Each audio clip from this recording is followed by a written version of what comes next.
Hello everybody and welcome back to Below the 38. This is episode 26. It's K-League 1 Round 11 preview.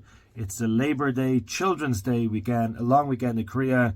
We're off, most of us are off on Friday and the following Tuesday. And many lucky souls will be off on Monday as well. There are preseason games, there are midweek games, not preseason, midweek games coming up next week too that we mightn't have time to preview. So let's get stuck into the big games that are taking place this coming weekend. Every match in K-League 1 is on Saturday between 2 o'clock and 7 o'clock. And as you may have heard on the K-League 2 preview with Mike, that should be in your feed as well. Every game in that division is on Sunday. So they're obviously just Saturday K-League 1. Sunday K-League 2. I'm not sure I agree with that, but anyway, it doesn't really matter. Luke is here to preview these matches with me. Hi, Luke. Hello, how are we doing?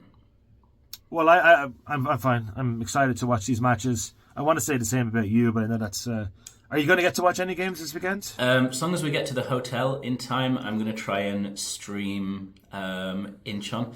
It's available on tv.kleague.com. If you're watching, it might have English commentary. I haven't checked. Check it out.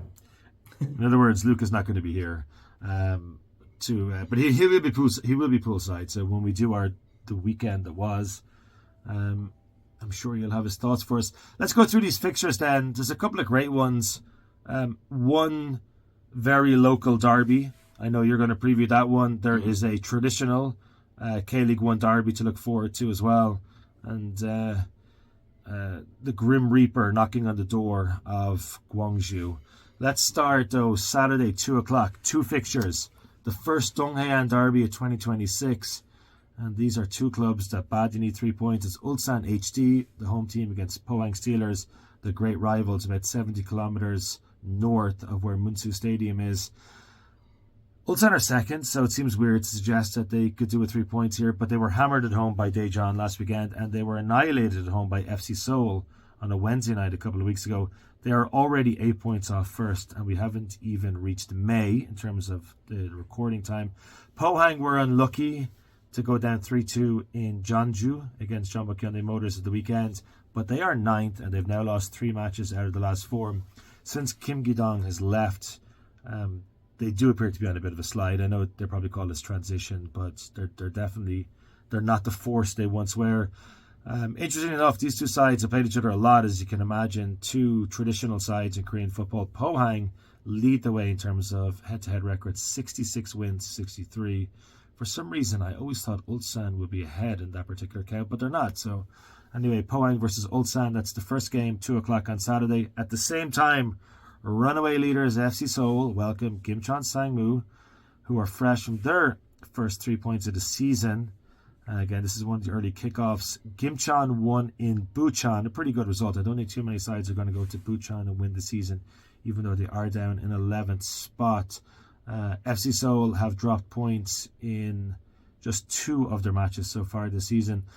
But the last time one of the most recent sides, these two sides played against each other, was in August, and we all had a good laugh at it because Gimcheon destroyed Seoul 6-2. And it's probably one of those talking points that's had in Europe all the time. Fans get really annoyed very quickly when a manager is not doing well. Club reacts to that and makes a managerial change. I think often in Korea they seem to err on the side of caution when it comes to firing managers. Kim Gi-dong, it would have made sense had they ended his reign that night. They didn't, and now you fast forward to our recording of late April. By the time this game takes place, it'll be in May, and Seoul are 8 points clear. It's been a huge turnaround. They're even singing his name at the Seoul World Cup Stadium, apparently. Gimcheon were the closest contenders for Jeonbuk Hyundai Motors last season, but as always happens, they've lost absolutely all of their talent, including their manager, and now they're in the bottom 3, having drawn pretty much all of their matches up until this point. And 4:30 Saturday, I get to preview Incheon United for a change. They play Gangwon. It's 5th versus 6th. 4:30, nice time on a Saturday for that. It should still be nice and warm as the sun sets over Sungwi Arena. I think the most interesting thing about this game, it is the return of Yoon Jung-wan, the manager of Incheon United, against a team that he saved from relegation in 2023 on the last day of the season. and then somehow miraculously brought them to third and picked up the Manager of the Year award, I believe, in K-League 1 that season. He decided not to extend his contract. He dropped down the division, but he took Incheon United back to K-League 1. And this Saturday at 4:30, he gets to welcome his old club to Sungri Arena.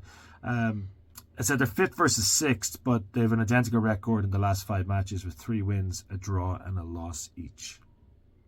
Yeah, I mean, and that's quite interesting. Incheon and Gangwon having a similar record.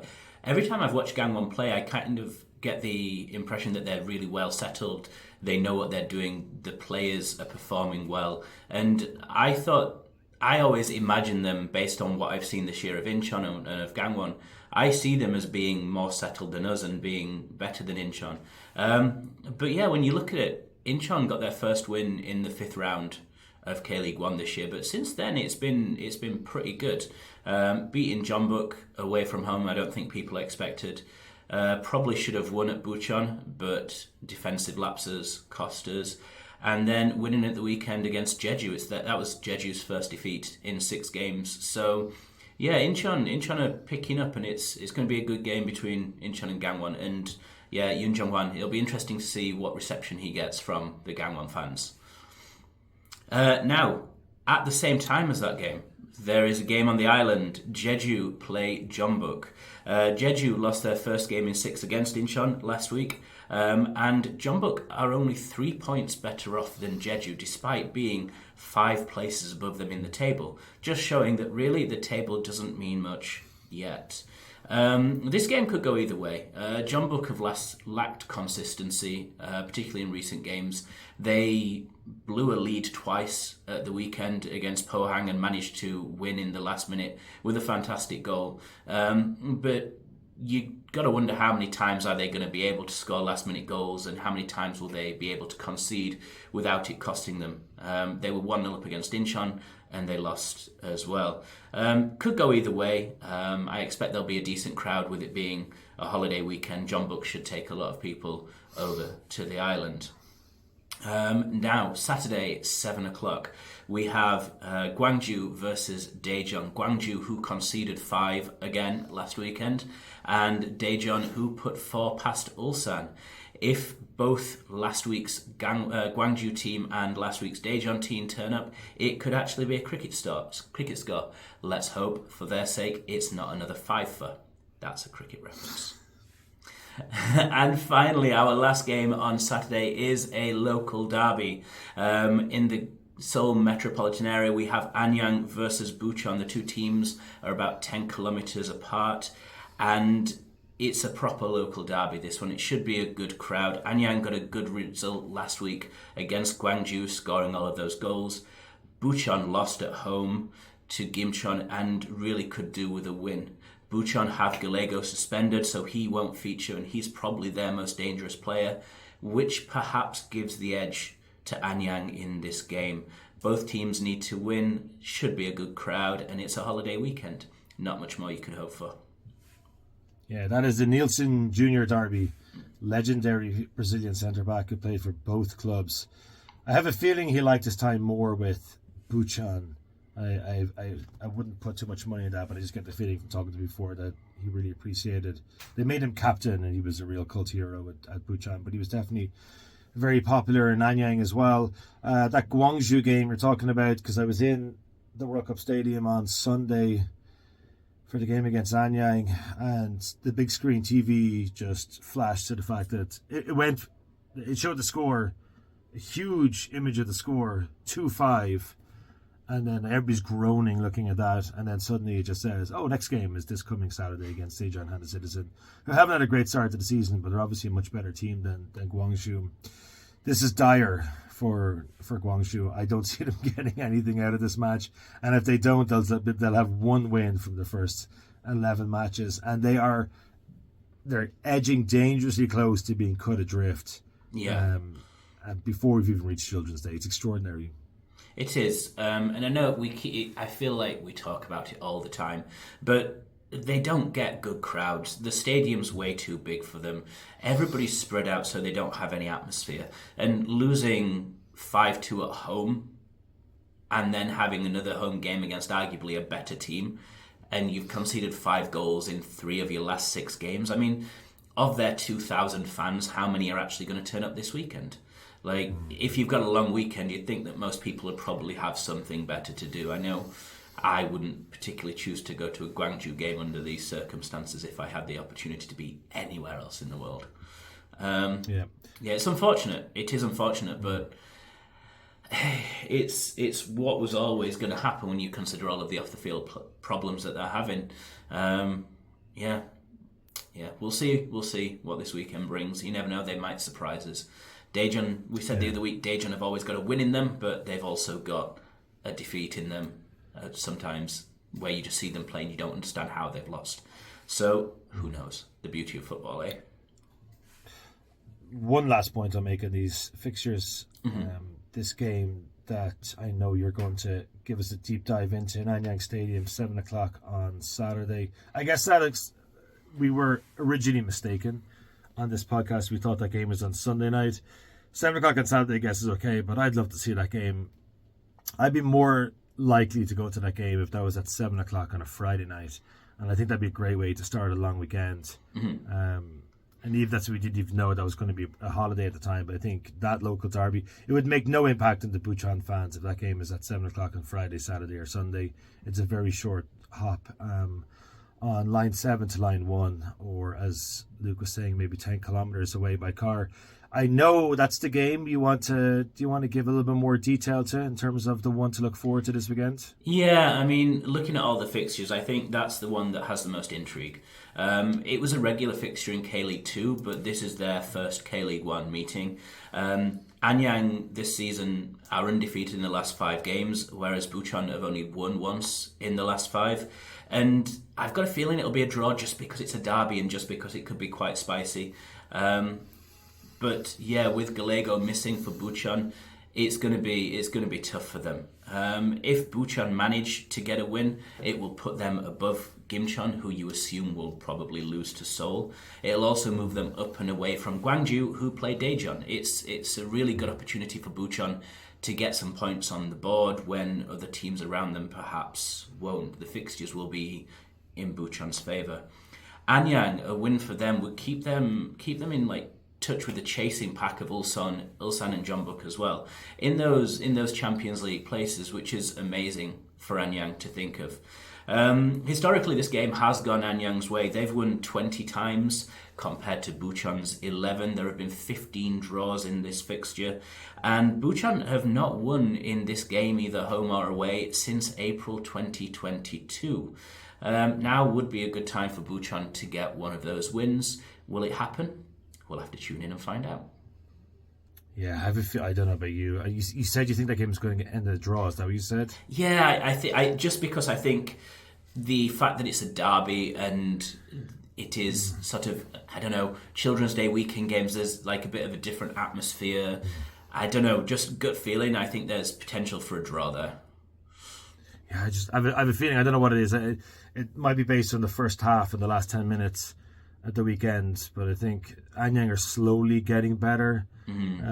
Obviously losing Bruno Mata, I keep mentioning him, but obviously that was a huge loss for them, but signs of improvement. I think they're going to duff Bucheon, and I quite like Bucheon because we followed them a lot last season in their promotion hunt. It's a nice club. Kazu Basani, very friendly to talk to. And Basani seems like he's slowly coming back from injury. I think they could do with him on the field if Galeko's injured. I also remembered as well, you were talking about the most recent fixture. That was also the game that Anyang needed to avoid defeat in that game in Bucheon Stadium to win K-League 2 that year. And I'd imagine that stung the Bucheon fans. The fact that they just saw Anyang roll up to town in early November 2024. Anyang needed a draw to win K-League 2, and they did it on Bucheon's territory. So yeah, it should be spicy. Like, games like that are always a lot of fun. So that's what you want. Yeah, you do. And I just having a look at Anyang's fixtures after this. They've got Seoul and Jeonbuk. The nice little run of form is likely to come to an end. They probably do need to win that game just to stay ahead of that kind of that other chasing pack that includes the likes of Jeju, Pohang, and Gimcheon Sangmu. I was tempted to go for that one. I ended up going for the Jeju game instead. I can see because that. I know, like, I mean, Jeju. If they give this game was in Jeonju, I wouldn't bother. Like the fact that this game is in Sagwapo makes it a lot more interesting. And Jeju started the season really badly. I guess Jeonbuk did as well. They were waiting a while for the first win after, crazily, they lost their home opener against Bucheon FC. But that's where the comparisons end between Jeju and Jeonbuk. Obviously, the resources are massively skewed in Jeonbuk's favor. I think they're going to lose this game. I have a feeling that Really? Jeju, even though they were beaten last weekend in Incheon, I think there's definitely signs of improvement in Jeju. They know if they win that game, they'd be level on points with Jeonbuk on 15 by the end of the weekend. Jeonbuk don't have a great recent record against Jeju. They didn't beat them at all last season. That was despite the fact that Jeju finished 11th and came dangerously close to relegation, and Jeonbuk were league and cup champions. Maybe it's a bit of a voodoo team for them, but I have a feeling that Jeju are going to fancy this one. They're going to turn them over by a single goal. I think that'll be very cool if that happens as well. Yeah, I'll take that. Just one thing I wanted to ask you. No time to do it before. I thought it was an interesting talking point. I met Thomas, the Dutch defender, a week ago or so after Anyang's draw with Ulsan, and he was saying, like, in comparison to like last season, if you remember this time, Ulsan were playing more games than everybody else because they had Club World Cup commitments to fulfill in America. So like they probably played about 19 matches and everybody else had played 15 or 16. This year with the World Cup, there's only a few more rounds to go before the league.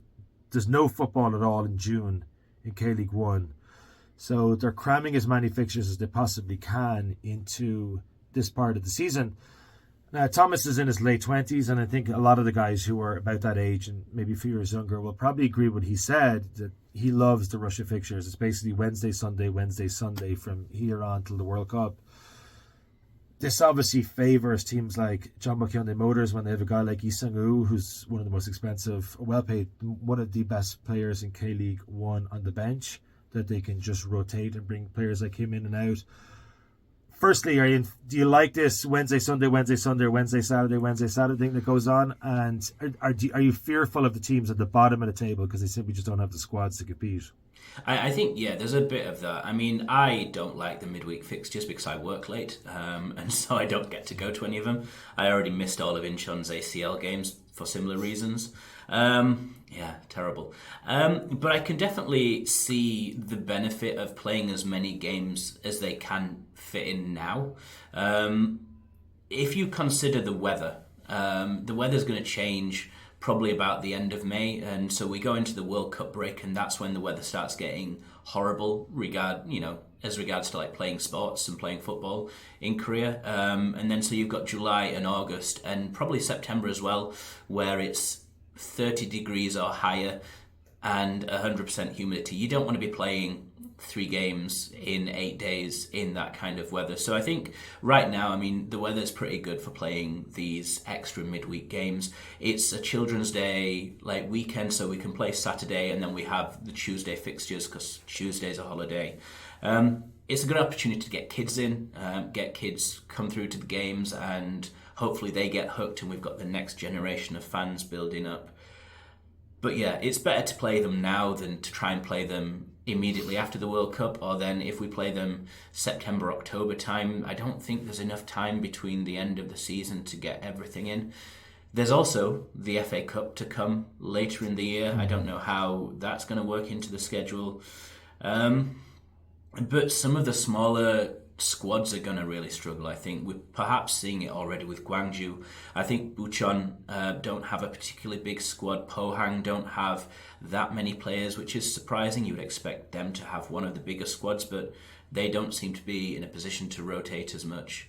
So I think it definitely benefits the bigger teams. Incheon played a rotated team against Jeonbuk 2 weeks ago and won the game, which was surprising. But a lot of teams do tend to rotate when it's a midweek game. I don't know. The players seem to like it. I think they like it because the alternative would be 7:00 in July or August. Yeah, I'm not sure. Looking at the schedule in May before the season goes on a small break for the World Cup, there are 2 rounds of midweek fixtures coming up. Now, one of those is Tuesday. Every K-League 1 game is on Tuesday as well at 2 o'clock, 4:30, and 1 7 o'clock game on Tuesday. That is because of Children's Day. And the following weekend, there's 3 games. Following midweek, there's 3 games on Tuesday and 3 games on Wednesday. And the 2 sides you mentioned there, Bucheon and Gwangju. Like, the schedule is unbelievably tough this month for Gwangju. So they just lost 5-2 at home to Anyang. They play Daejeon Hana Citizen at home this weekend. Then they play Jeonbuk away, a repeat of the FA Cup final on the Tuesday. Gangwon at home is certainly not going to be easy. And then they follow that with a home match against FC Seoul. At the same time, the Bucheon are welcoming Jeonbuk to Bucheon Stadium. So yeah, those clubs with the smallest...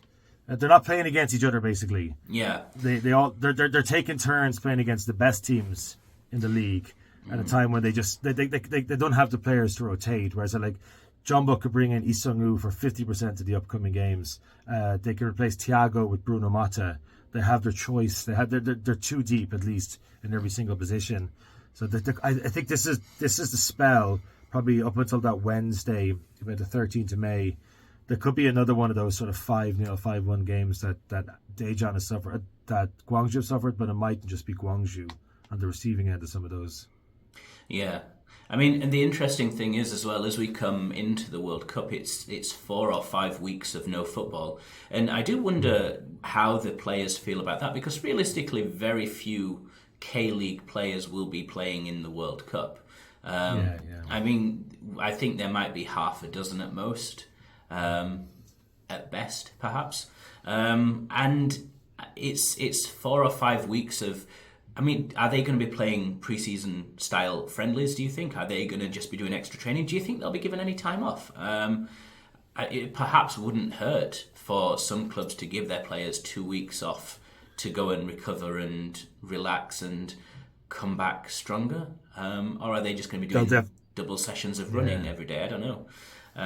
We can find out. I mean, there's definitely some risk, but I'd imagine I'd be shocked if they don't have time off, because I know that in other, like international breaks, for example, when the Korean national team was playing, and obviously there's very few players from the K-League, some of the foreign players, you'd ask them, like, what's your plan for the next week, because the international break was on, and remember some of them saying they make some before that they have 2 days off, let's say, to go to Shanghai, or 2 days off to go to Hong Kong or something. So, but 2 days is not a huge amount. I hope they're given more time than that. I mean, like I said, they're going to need it, because the season will restart in July. Yeah. They're only missing June. June is bad, but June is not July and August. True. So. Yeah, it's going to be tough. I just hope to not run into the ground. Just run as you said, double running sessions a week, like 3 sessions a day of passing the ball sideways. That would be much fun. Yeah. But look, that's for a conversation another time down the road. I might have a conversation with you and Mike as well at one point about, we're not experts in this, it's just how we feel as fans, I guess, more than anything, just the sustainability of some of these clubs attracting 2,500 people per game. There were news reports today that Gwangju allegedly are behind the payments of players. We just don't know enough about that at the moment, but certainly in the coming weeks we might, like, instead of looking at it, the economics at all, just your fears as a K-League fan, if, like with Cheongnam Asan last season, potentially Gwangju this season, if some of these clubs just simply can't afford to pay the wages. And like, can you imagine if there's some sort of a global recession that also massively affected K-League as a result of what's happening in Iran? It'd be devastating for football in this country. But talking points for another day. Anyway, Luke, thank you so much for joining me. Enjoy your trip to Southeast Asia this coming weekend. I'll struggle through 6 games of K-League 1 on Saturday, and I don't know, God knows how many K-League games there are on Sunday. So anyway, and for watching, everybody, thank you so much. We'll talk to you next week. Goodbye. Thank you.